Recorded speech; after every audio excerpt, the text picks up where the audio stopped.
నీలమ్మ తల్లి పండుగ ఏర్పాట్లపై క్షేత్రస్థాయిలో పరిశీలన చేసిన ఎమ్మెల్యే శ్రీకాకుళం నగరంలో ఈ నెల 14వ తేదీన జరగనున్న శ్రీ శ్రీ శ్రీ నీలమ్మ తల్లి అమ్మవారి దశాబ్ది పండుగ వేడుకలకు ఎలాంటి ఆటంకాలు కలగకుండా పకడ్బందీ ఏర్పాట్లు చేయాలని శాసనసభ్యులు గుండు శంకర్ మున్సిపల్ అధికారులకు ఆదేశించారు. పండుగ జరిగే ప్రధాన వీధుల్లో ఆయన శనివారం విస్తృతంగా పర్యటించారు. కేవలం అధికారులకు ఆదేశాలు ఇవ్వడానికే పరిమితంగా కాకుండా స్వయంగా డ్రైనేజీలో పేరుకుపోయిన చెత్తను తన చేతులతో తొలగించి పారిశుద్ధ్యం పట్ల తన చిత్తశుద్ధిని చాటుకున్నారు. నగర పరిధిలోని పెద్ద బారటం వీధి, గైనేడి వీధి మరియు కోరాడ వీధి తదితర ప్రాంతాల్లో మే 14న నీలమ్మ తల్లి అమ్మవారి ఘట్టాల ఉత్సవం అత్యంత వైభవంగా జరగనుంది. వేలాదిగా తరలివచ్చే భక్తులకు ఎలాంటి అసౌకర్యం కలగకుండా ముందస్తు చర్యలు చేపట్టేందుకు ఎమ్మెల్యే గుండు శంకర్ క్షేత్రస్థాయిలో పర్యటించారు. వీధుల గుండా నడుస్తూ అక్కడి పారిశుద్ధ్య పరిస్థితులను, మురుగు కాల్వలను పరిశీలించారు.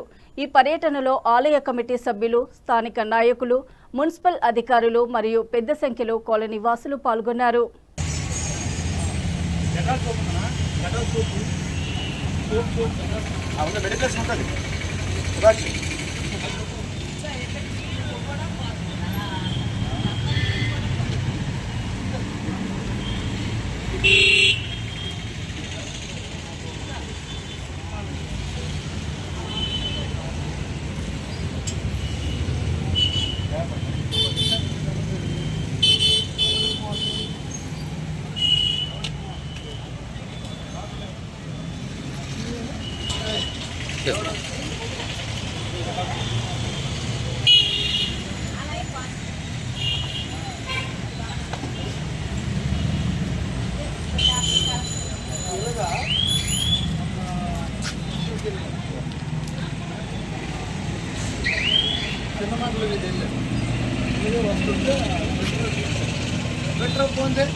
చేస్తా